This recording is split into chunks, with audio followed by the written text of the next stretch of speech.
dito. Welcome back, Taong Bayan. Ito po ang Talk Back. Usapang may Jack with Papa Jack. At kapiling ko ngayon si Miss Annalisa Castañeda para patunayan ang issue ng mga sikat issue nating lahat. Good morning po sa iyo. Good morning po, Papa Jack. Magandang umaga po sa taga-Olonga po. Mabuhay po, Olonga po. Mami Annalisa. Opo. Nung bata-bata ka, you are beautiful. Opo naman, sir. Opo. Kaya naman, Papa Jack. Maganda naman po ako nung bata ako. Yung ating tanong sa Taong Bayan, Mama Annalisa, ay nakakagaan ba? O nakakatulong ba ng malaki, di ba? Mas madali ba kung mas maitsura ka? Sa akin pong palagay, Papa Jack, kahit po maitsura ka, kung wala ka naman pong abilidad at hindi naman po kaya ng utak ninyo, useless naman po yung beauty kung walang brain. Di ba po? Nung bata-bata ka, Miss Annalisa, napag-alaman namin na nagamit mo yung alindog. Alindog ba tawag? Yung ganda mo, yung itsura mo, Opo. sa pagkakaroon ng mas magandang trabaho, kaya nakakapasok agad. Opo. Ano-anong trabaho yung nakuha mo dahil sa itsura po?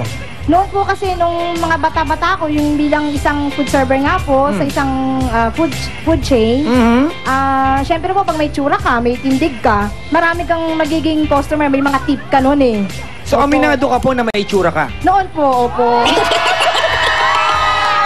Ayan. Tapos, medyo nagkaedad kayo, kumupas ang kagandahan. Dumating sa punto na hirap ka na maghanap ng trabaho. Opo, noon. Talaga pong hirap na ako kasi tumaba na po ako. Medyo, hindi na po ako ganito noon. Mama Annalisa, ano? Opo. Sa iyong palagay, alright, sa iyong palagay, yung pagiging maganda mo ng panahon na yon ay kumbaga nakatulong lang sa iyo ng Pang-maikling panahon po. Maikling. Opo, Kapjack. Pansamantagal, ika. Opo. Pansamantagal. Kung halimbawa hindi nawala yung ganda mo. Kasi balita namin ngayon, may sarili ka ng negosyo, di ba? Dahil dumiskarte ka, di ba? Kung hindi nawala yung ganda mo, magsisikap ka kaya? Maaari pong hindi na. Kasi hindi ko maranasan na makaranas na wala ng trabaho, hindi ka na makakakuha dahil bata ka pa noon. Pero po, pasalamat po ako kahit pa paano, natutunan ko po yung trabaho ngayon. Inakaano ko ngayon. Bago kita pakawalan, Miss Annalisa, tanong ko lamang sa'yo. Ano ba ang kahulugan ng maganda kasi? Matanong lang natin, di ba? Ano po ba ang kahulugan sa inyo ng maitsura o may pleasing personality? Sa akin po kasi, Papa Jack, ang maitsura, hindi ko po tinitingnan sa panlabas na kaanyuan. Nasa loob po ito ng tao. Kung mabuti ang kalooban mo, mas maganda ka pa sa pinakamagandang tao sa buong mundo. Yo. Maraming salamat, Annalisa. Ayan. For joining me sa Talk Back. Usapang may Jack with Papa Jack. Ngayon naman, alamin natin. Maraming salamat. Thank you kung po. ano nangyayari sa Kambal na may sailing trip na naman. Kambal, Leon MJ. What's up? Yes, Papa Jack! Woo! Painit na painit ang matchmaking natin dito. At syempre, oras na para magpasya si Kuya Robert para pumili sa kanila sa matchmaking mission. Diba? Kuya Robert, narinig mo naman yung sinabi ng mga girls kanina, di ba? Para sa'yo, sino ang pinakamaganda? Yung number 2. Oo naman. Tanong mo bakit, MM? Bakit? Yung mapagmahal.